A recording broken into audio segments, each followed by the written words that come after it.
அனைவருக்கும் வணக்கம். இன்னைக்கு இந்த பதிவில் நீங்கள் பார்க்க போகிறது என்ன அப்படின்னா, வருகின்ற தை மாதம் முதல் தேதி நீங்கள் உங்களுடைய வீட்டிற்கு என்னென்ன விதமான பொருட்களை வாங்கி வைக்கணும், அதை பற்றியும் தை முதல் நாள் வழிபாட்டை எப்படி செய்யணும் அப்படிங்கிறத பற்றின பல முக்கியமான தகவல்களை தான் இந்த பதிவில் நீங்கள் பார்த்து தெரிஞ்சுக்க போகிறீங்க. அதனால் இந்த பதிவை பார்த்துட்ருக்கிறவங்க தொடர்ந்து கடைசி வரைக்கும் பாருங்கள், ஸ்கிப் பண்ணிடாதீங்க. இந்த பதிவானது உங்களுக்கு மிகவுமே பயன் தரக்கூடிய வகையில் தான் இருக்கும். அதனால பதிவை தொடர்ந்து கடைசி வரைக்கும் பாருங்க.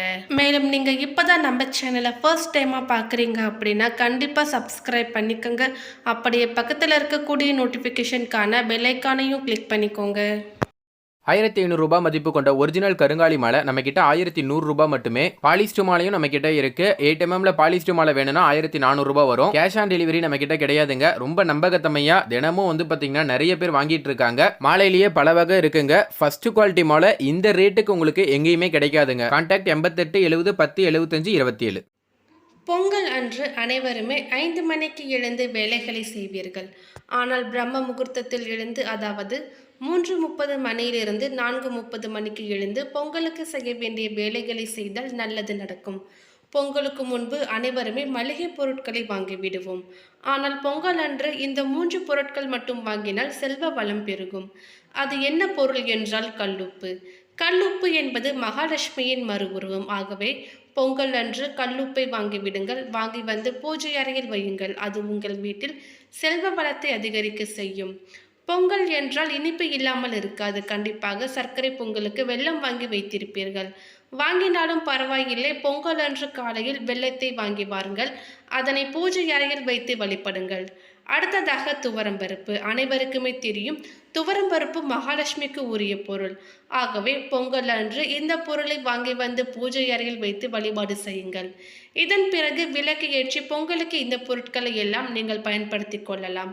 கண்டிப்பாக உங்கள் வீட்டில் பணம் அதிகரிக்கும். சிறியவர்கள் முதல் பெரியவர்கள் வரை அனைவரும் விரும்பக்கூடிய ஒரு பண்டிகை என்றால் அது தைப்பொங்கல் தான். இதில் சிலர் தீபாவளியை விட பொங்கலை தான் அதிகமாக விரும்புகிறார்கள். ஏனென்றால் நம் தமிழர்களுடைய பண்பாட்டை பெருமை கூறும் வகையில்தான் இந்த தைப்பொங்கல் அனைவராலும் வெகு விமர்சையாக கோலாகலமாக செய்யப்படுகிறது.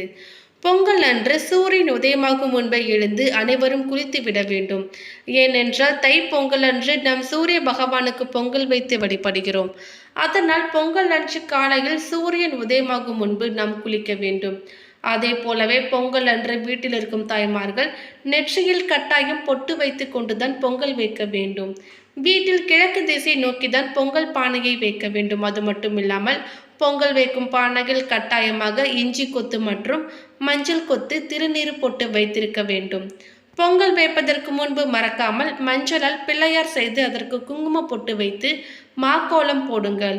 இதில் முக்கியமானது என்னவென்றால் நல்ல நேரம் பார்த்து பொங்கல் வைக்க வேண்டும்.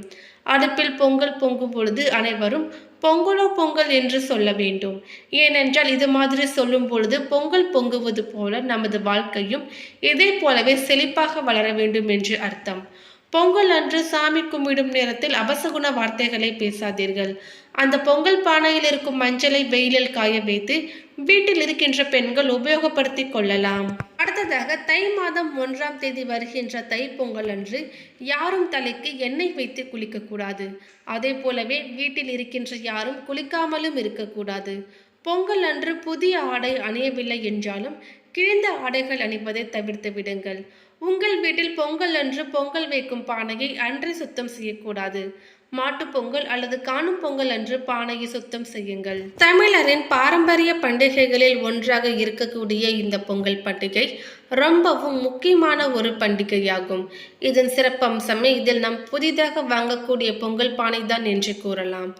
முந்தைய காலங்கள் முதற்கொண்டு பொங்கல் பண்டிகை என்று மண்பானை, வெண்கலம் அல்லது பித்தளையில் மட்டுமே பொங்கல் வைத்து முறையாக சூரிய பகவானுக்கு வழிபட்டு வந்தனர். குறிப்பாக புது பானையில் பொங்கல் வைப்பதுதான் தமிழருடைய பாரம்பரிய பொங்கல் வழிபாடாகும். எந்த ஒரு விஷயத்தையும் முறைப்படி கையாளும் பொழுதுதான் நமக்கு முழு திருப்தியும் ஏற்படுகிறது. அந்த வகையில் பொங்கல் பண்டிகை என்று புது பானை வைத்து பாரம்பரிய முறைப்படி சூரிய பகவானுக்கு தெரியும்படி வெட்ட வேளையில் சரியான நேரத்தில் குலவை சத்தம் எழுப்பி பொங்கல் வைத்து விட்டு புது உடைகளை உடுத்தி கொண்டாடும் பொழுதுதான் மனமும் மகிழ்ச்சியில் நிறைகிறது. புது பானை வாங்கும் பொழுது உங்கள் குடும்பத்திற்கு தேவையான அளவிற்கு பொங்கல் செய்யும்படியாக சிறிய அளவில் முதல் பெரிய அளவுகள் வரை நீங்கள் வாங்கி பயன்படுத்தி கொள்ளலாம். அப்படி பானை வாங்கும் பொழுது அதில் விரிசல்கள் அல்லது ஏதாவது கொத்துக்கள் விழுந்திருக்கிறதா என்று முதலில் சரிபார்த்து கொள்ளுங்கள். எல்லா பானையும் சரியாக நேர்த்தியாக இருக்கும் என்று கூற முடியாது. நீங்கள் தான் பானையை வாங்கும் பொழுது இவற்றை கவனித்து வாங்க வேண்டும். பானையை வாங்கும் பொழுது நகத்தை வைத்து தட்டி பாருங்கள். அப்படி நீங்கள் தட்டி பார்க்கும் பொழுது கனத்த ஓசை வர வேண்டும். அப்படி வரும் பொழுதுதான் நன்கு சுட்ட மண்ணால் செய்த பானை என்று அர்த்தம்.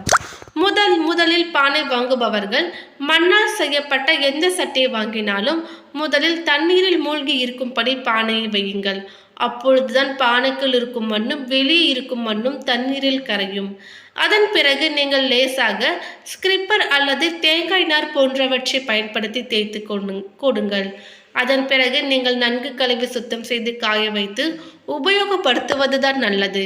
இல்லை என்றால் அப்படியே சமைக்கும் பொழுது சமையலில் மண் கலந்து விட வாய்ப்புகளும் இருக்கின்றன.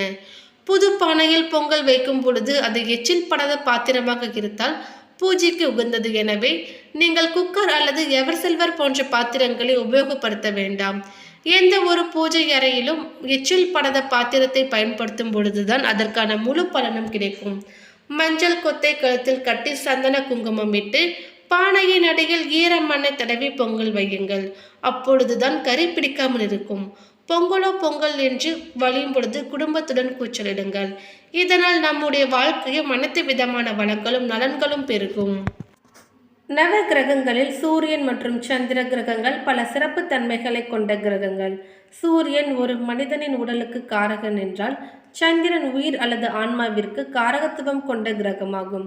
அதே போன்று சூரியன் என்பவர் ஒவ்வொரு மனிதனின் தந்தைக்குரிய காரகத்துவம் கொண்ட கிரகமாவார்.